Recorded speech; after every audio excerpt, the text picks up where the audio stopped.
a very beautiful community. Some of you enjoy listening to Sam Harris, and a couple of those of you have asked me to react to Sam Harris's Substack piece where he claims he is releasing some text he exchanged with Elon Musk at the time of their falling out in 2020. So we won't look at this as a juicy bit of gossip to giggle about. We'll look at it lightheartedly, but with the intent of actually analyzing how this stuff works for Elon Musk, how he can get deluded. Because we are going to have more characters in our politics as the populist age, which is just beginning, right, elaborates itself further in our moment historically. Now, briefly, what's exceptional about Sam Harris is that he hasn't been algorithmically captured, whether you think he's right or wrong about everything. And that's why 20 years ago, I would have had a critical relation with Sam Harris if I were in the public sphere, engaging with things he thought. But today, even though neither his nor my views have changed, the world has changed. And so today I regard him as a kind of spiritual brother in the informational environment because of the fact that he is not drifting algorithmically. Now, Sam says, and I'm not going to assume that he's right, I'm just going to speak as though he were, right? Until this moment, I've resisted describing, Sam says, my falling out with Musk, but Musk's influence is growing, so it's time to go for it. And the disagreement they had and the bet they had, over which they fell out, is over the issue of COVID 2020, early pandemic period. In March 2020, Elon began tweeting in a way that I feared would harm his reputation. And Sam then produces a tweet from Elon, which was a real tweet, where he said that the panic was dumb. And after that, Sam texted Elon saying, hey, brother, I really think you need to walk back that tweet. There's a way to pass this that makes sense. I agree, panic is always dumb, but I fear that that's not how most people are reading what you've written. You've got an enormous platform, and much of the world looks to you as an authority on all things technical. Elon's response was, I believe the first discordant note ever struck in our friendship. Sam, Elon wrote back, Sam claims, you of all people should not be concerned about this. And he included a CDC link with low numbers, which puzzled Sam because at the start, it's reasonable that numbers are low. That doesn't change their potential for exponential increase. And Sam says, if I hadn't known I was communicating with Elon Musk, I would have thought I was debating someone who lacked any understanding of basic scientific and mathematical concepts like exponential curves.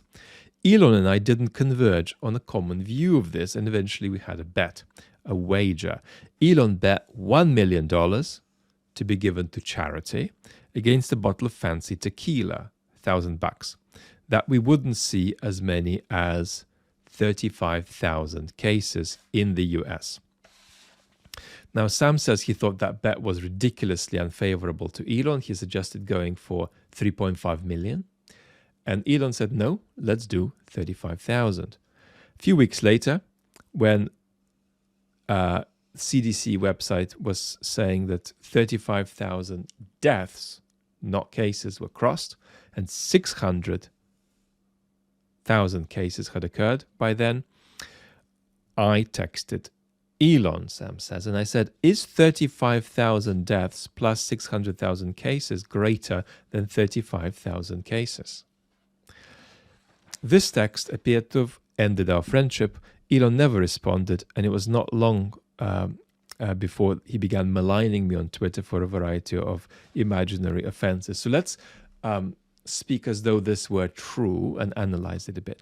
Now, first of all, what do I think of Sam's text to Elon? You know, is 35,000 deaths plus 600k cases greater than 35,000 cases. I think it's a dick move. I would have waited for the numbers to cross a threshold, maybe a lower threshold, and I would have texted Elon, I've won the bet.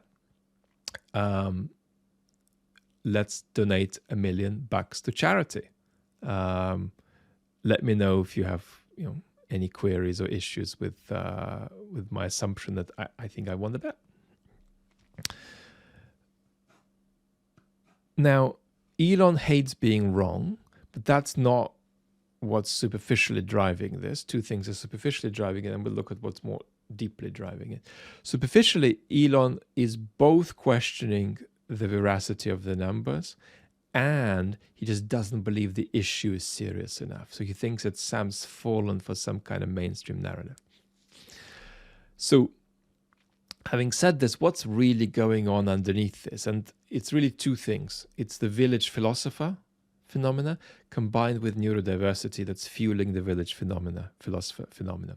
So let's just say literally 2 sentences about neurodiversity in this case, and then talk about the village philosopher situation.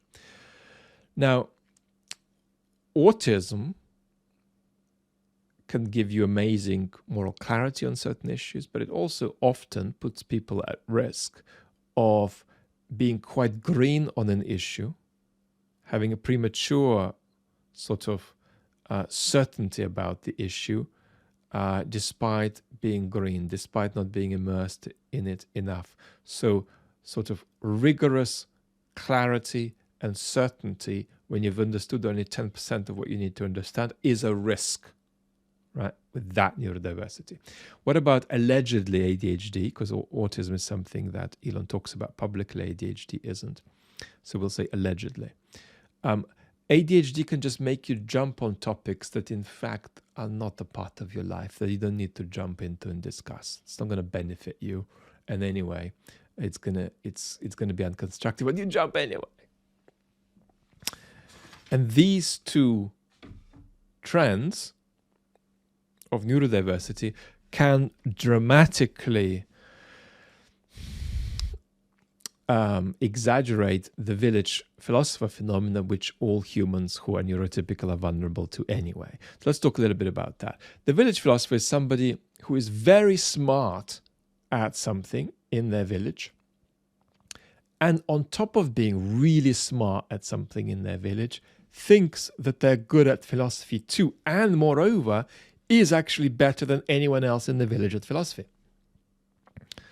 And so the fact that they're super smart at something else, that they have a capacity to verify, makes them jump to thinking they're smart at philosophy. And then the lack of exchange with philosophers in other villages, philosophers in other towns, groups of philosophers who have institutionalized the way they do philosophy in other towns, makes them think they're good at philosophy, even though they've read half a philosophy book and 2 philosophy textbooks. So they have no clue about philosophy, but because they are super smart at something else, could be, village politics, could be at plumbing, at farming, whatever. But they're super smart at that, and then they try their hand at philosophy, and they're clearly better at it than anybody else in the village, so they think they're a philosopher who's sort of traveling, vast distances, whereas in fact they're just sitting in sort of ankle-deep water in a somewhat embarrassing way. That's what's happened to Elon Musk. Elon Musk is clearly freakishly exceptional at certain things. It might not actually be the things that most people think he's exceptional at, but we won't legislate on that. But he's clearly exceptional at certain things in a freakish way. And that's been to some degree verified, right, by his extraordinary success. That doesn't mean that what he is brilliant at is what you think he's described wrongly as being brilliant at. So don't write me comments, right, about how I'm claiming something I'm not claiming here. I'm just saying there are certain dimensions of excellence in which Musk is a freak, and that makes him think that he can just jump elsewhere and be clever there too. And of course, the glaring example here isn't public health policy, just politics. Elon Musk is an infant at politics. He literally has no clue what politics is. He literally has, if we asked him, Elon, how do human relations mediated by institutions work? Elon, how did politics arise? His answers would be so infantile, right, that a 14-year-old who's read a little bit of, Plato and Thucydides could give a better answer. But Elon doesn't get this. And moreover, he also has experience of being, in some respects, smarter than people who claim to be experts at things. But he thinks he can just go out there and more widely, right, expand his claim to expertise. And so if tomorrow Elon Musk woke up and happened to come up with only the policy recommendations for US politics that I would personally make, Elon would still be terrible at politics. He'd just have the right conclusions according to where my current analysis is, even though that's not even itself quite possible in politics, because politics isn't an intellectual disagreement, right? It's about collective coexistence. But putting that aside, even if Elon had no daft policy ideas, he still would be terrible at politics. He just doesn't have a clue about how it works. And that's one of the reasons that it's reasonable to anticipate a Musk-Trump falling out, because Trump himself doesn't have a clue about politics, but he has more of a clue than Musk because he understands at least certain relational matters that Musk might be oblivious to. So that's what's going on. The only final remark is, let's be empathetic to the fact that this is an extreme version of a flaw a lot of humans have, right? At the dinner table, we're all tempted to talk about things we don't know, right?